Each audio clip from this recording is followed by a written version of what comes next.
Hello mga bata! Andam na ba kamo sa pagkaton karong adlaw?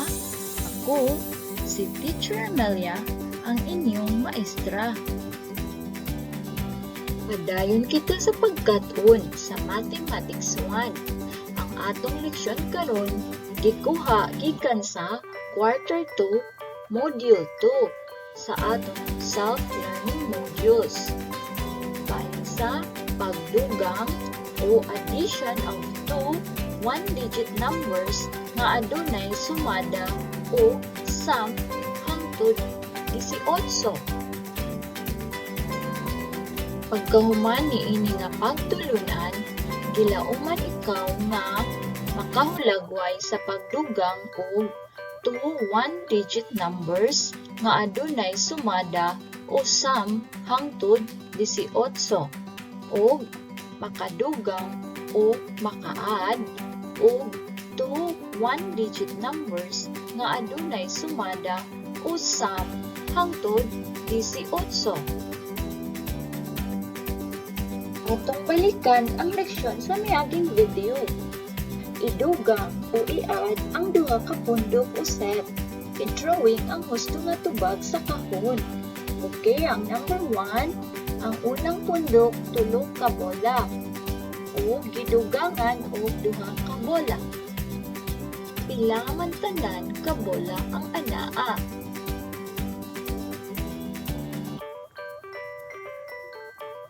Gusto, 5.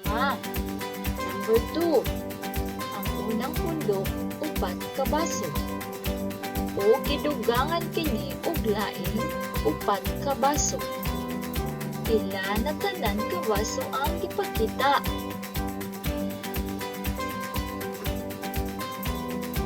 Gusto, 8 ka baso. Sunod, ang unang pundok upat ka mansanas o gidugangan kini og duha ka mansanas. Pila na ka mansanas tanan ang gipakita? Husto, 6. Akong basahon karon ang word problem nga ana sa imong self-learning module. Sabta kini pag-ayo. Tubagaon niya ang mga pangutana bahin niini. Okay. Gipakuha sila Janet ug Gino ug mga buwak ni Mama Carmen. Nagkakuha si Janet og 7 ka rosas. Samtang si Gino nakakuha og 5 ka gumamela. Pila tanan ka mga buwak ang nakuha nila Janet ug Gino. Ug karon, tubaga kini mga pangutana. Kinsa ang gisugo ni Mama Carmen nga manguha og mga buwak?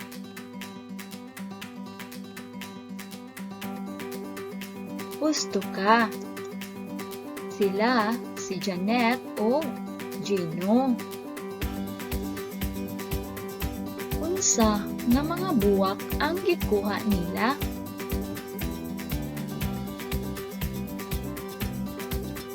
Gusto, rosas o gumamela. Pila ka rosas ang nakuha ni Janet?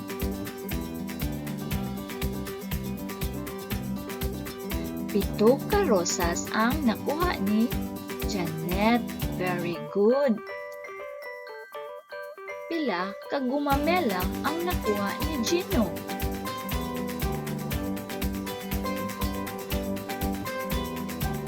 Gusto, 5 ka gumamela ang nakuha ni Gino. Pila tanan ka mga buwak ang nakuha nilang Janet o Gino? Nahibaw ka ba? Mao kini ang atong paga-sulbaron.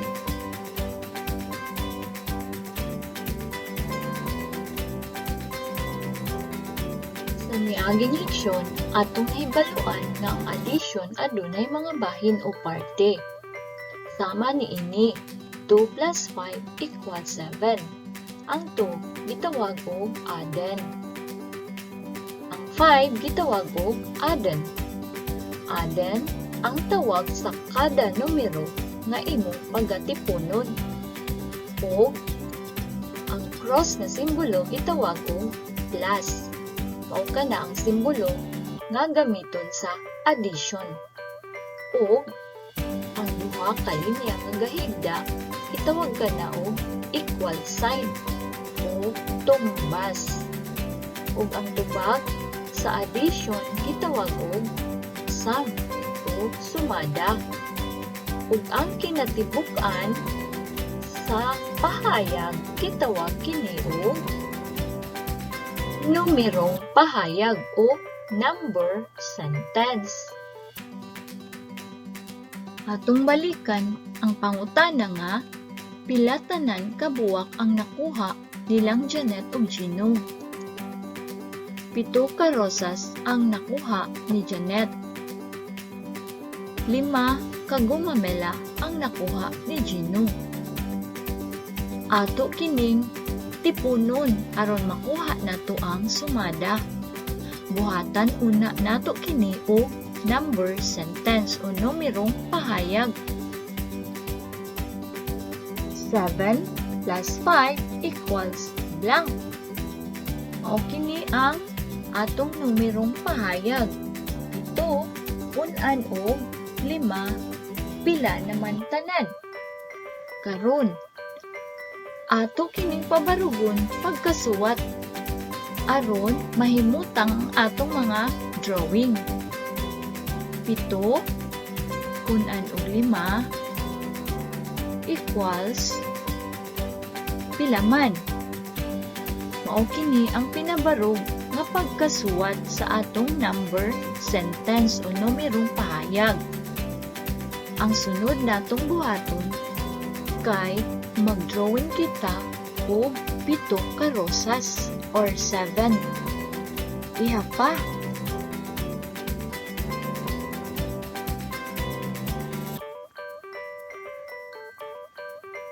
Seven o 7. Sunod, mag-drawing na sab kita og 5 ka gumamela. Iha pa.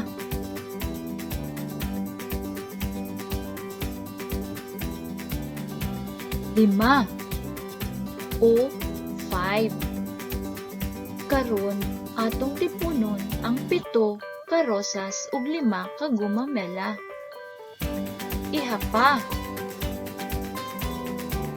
1, 2, 3, 4, 5, 6, 7, 8, 9, 10, 11, 12. 12 kabuok tanan ang mga buwak. 12 o 12. Busa ang 7 plus 5 equals 12. Mao kana ang sumada. 12 kabuwak. 12 kabuwak ang nakuha nilang Janet ug Gino. Sulayi kini. Ihulagway kung pila ang 9 plus 8 equals blank. Gamit ang bola. Siyam, punan o 8 pilangan. Karon tan-awa kung gusto bang imong tubag. 9 plus 8 equals blank. Siyam, punan o 8 pila naman. Karon mag-drawing ta o siyam ka bola.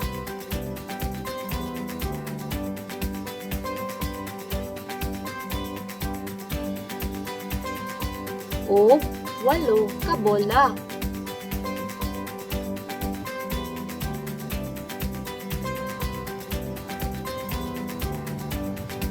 O tipunon sila. Iha pa.